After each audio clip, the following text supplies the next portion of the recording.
Today I'm going to show you how to work up the berry stitch, which you can see here. Berry stitch is a type of cluster stitch. It makes these nice little bumpy sections, which are great for like this dishcloth or any number of other projects. So to get started with the berry stitch, you're going to want to chain any even number of stitches. I've done just 10 here today, so this will work up quickly and I can show you all the different rows. So once you have your foundation chain of any even number of stitches, work a single crochet in the second chain from the hook. So skip that one, single crochet right here, and then do a single crochet in each chain stitch all the way across. So I'll do that real quick and then we'll come back and actually start working the berry stitch. So once you do your single crochets all the way across, you've got a nice good base row to start on. So we'll chain one and turn. The next 4 rows are the repeat of this pattern. So this is technically row 2. It's the first row of our repeat. So in the first single crochet stitch, you're going to do just a little slip stitch. So pull a loop through and then pull that same loop through the first loop on your hook. And then in the next stitch, you're going to work your berry stitch. This is how the berry stitch goes. Yarn over, like we're doing a double crochet, insert into the single crochet, grab a loop, pull it through, yarn over, draw through just 1 loop. So we still have 3 loops on our hook. Yarn over, insert into the same single crochet, grab a loop, pull it through. You now have 5 loops on your hook. So yarn over and go ahead and pull through all 5 of those at once, okay? That's your berry stitch. I'll show you again as soon as we get to the next one. Do a slip stitch in the next single crochet real quick, and then we'll work another berry stitch. So yarn over, insert down into the single crochet, pull up a loop, draw it through. You have 3 loops on your hook. Yarn over, pull through just 1, so you still have 3 loops on your hook. Yarn over, insert down into the same single crochet, grab a loop, pull it through. You now have 5 loops on your hook. Yarn over and pull through all 5 of those. Okay, and we'll keep repeating this all the way across. Berry stitch, slip stitch, berry stitch, slip stitch. So we're due for a slip stitch, and then we'll do another berry stitch. Yarn over, insert down into the single crochet, grab a loop, pull it through. You have 3 stitches on your hook. Pull a loop through just 1, so you still have 3 stitches. Yarn over, insert into the same stitch, grab a loop, pull it through, 5 loops on your hook, and pull a loop through all of them.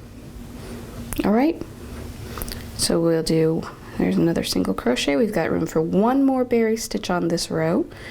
Yarn over, insert, pull a loop through, pull a loop through just 1 of those loops, so you still have 3 loops on your hook. Yarn over, insert, pull through, and then pull through all 5. There you go.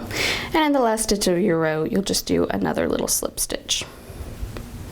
Okay, so that was row 2. Row 3, you'll chain 1 and turn. This is the odd rows are the right side, so this is the right side of our work. You can see how that's already bumping up nicely and making a nice little texture. So for this row, we're going to be working only single crochets and slip stitches, okay? So we only work the berry stitches on every other row. So first you're going to work a single crochet in the slip stitch, which would be right here. Work a slip stitch in the top of the berry, which is going to be this loop right here. And then keep alternating single crochet and slip stitch the rest of the way across this row.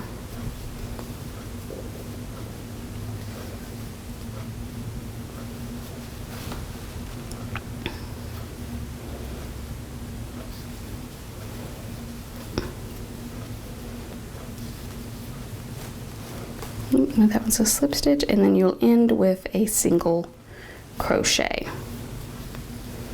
All right, so that was row 3. Row 3 is pretty easy, right?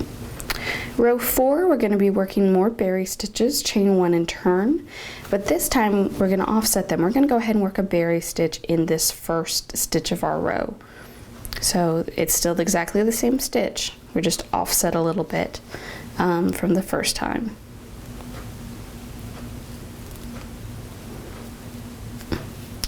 Yep, I've got all 5 loops. I do like to stop and count, and then pull through, and then a slip stitch in the next stitch there. Okay, so we'll keep alternating berry and slip stitch all the way across. The last stitch of the row will be a berry stitch. So I'm going to finish that up real quick, and I'll come back and show you then row 5, and that's it. Then you'll just keep repeating rows 2 through 5. So let me get to the end of row 4 and I'll show you row 5. So I've just finished row 4. We'll chain 1 and turn.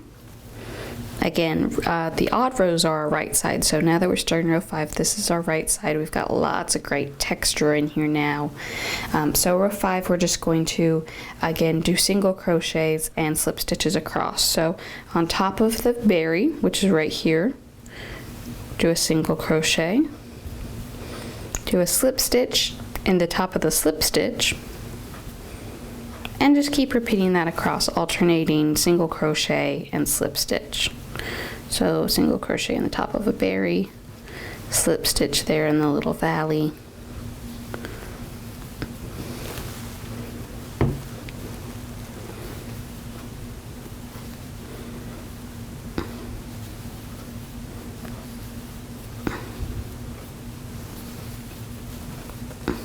and you'll end with a single crochet on top of your last berry.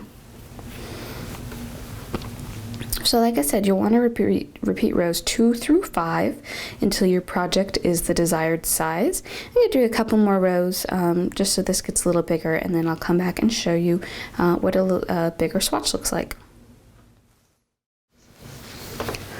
So here's my sample after I've done 9 rows in total. So that's 4 rows of the berry stitch. Like I said, I mean, the best thing about this stitch pattern is the texture. Great for dishcloths, great for, you know, anything where you would like to have a lot of texture.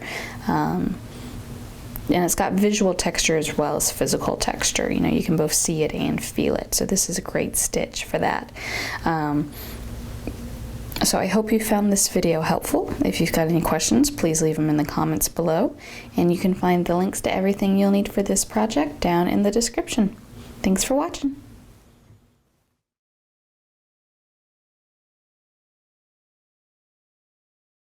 So I'm going from this side to that side, and I'm going to pick up my yarn and draw that up and then finish my double crochet like so. If you do, let's say I've seen scarves made with only pulling 5 loops through, and they look amazing. They're really cute. They come out